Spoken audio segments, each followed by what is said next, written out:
My question is to a minister that does care about cost of living, and that is to the Minister for Finance and for the Minister for Women, Senator Gallagher.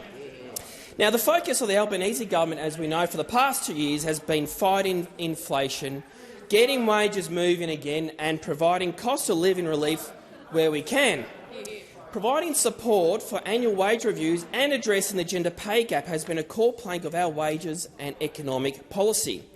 Now, Minister, can you please update the Senate on the data that was released by the ABS today? Minister Gallagher.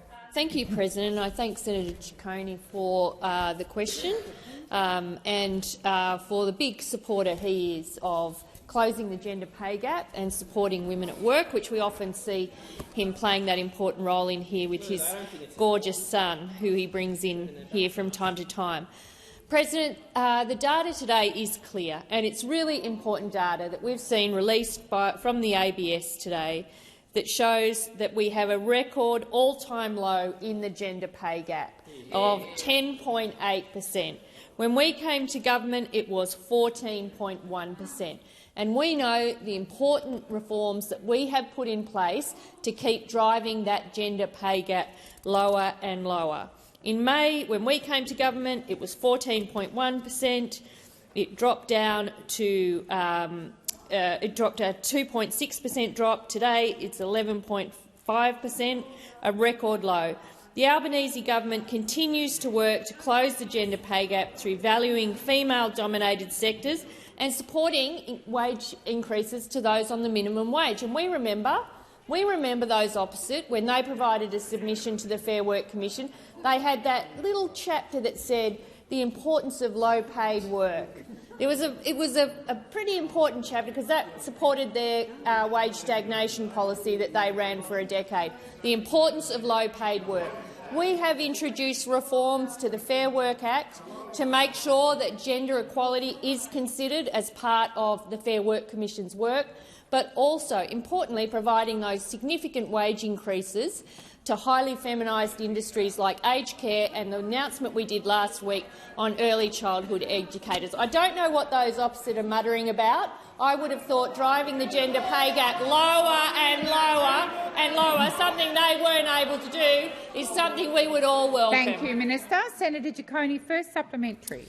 Thanks, Minister. That's great news for many working women. It's also great news for many men, our children and the community. Now, with the cost of living relief being a key priority of this government, it's not just wages that the government is focused on, even though those laugh across the aisle. Can the minister please outline other measures the Albanese government is taking to support the cost of living pressures that are facing many Australians in our community? Minister Gallagher. Thank you, President, and I can. Importantly, this result today, the new data released by the ABS today, show that national gender pay gap is the lowest on record, today falling to 11.5% from 12% in November 2023 and 14.1% in May 2022. Under the Albanese government, and this number is really important, women's average weekly earnings have increased by $173.80 a week since May 2022. And for those opposite that pretend they care about cost of living, this is a significant increase to women's average weekly earnings and should help. We know women are often in charge of budgets across their households. We know women feel the pinch when cost of living is high. And our work has directly led to an increase of $173.80 per week earnings over the last 2 years. Has expired. Senator Ciccone, second supplementary. Thanks again, President. And it's fair to say there's more to do, but it's also very clear that this government is fighting inflation and delivering vital cost of living relief. This is in stark contrast to those opposite who are all talk and no action on this issue. Now, Minister, please outline what policies, like keeping wages low and the slash-and-burn approach, would be disastrous for the economy and Australian workers. Minister Gallagher. Thank you, and I thank Senator Ciccone for the supplementary. This week in the Senate, Senator Hume confirmed that a Dutton coalition government would cut billions of dollars in services that Australians rely on. Yes, he did.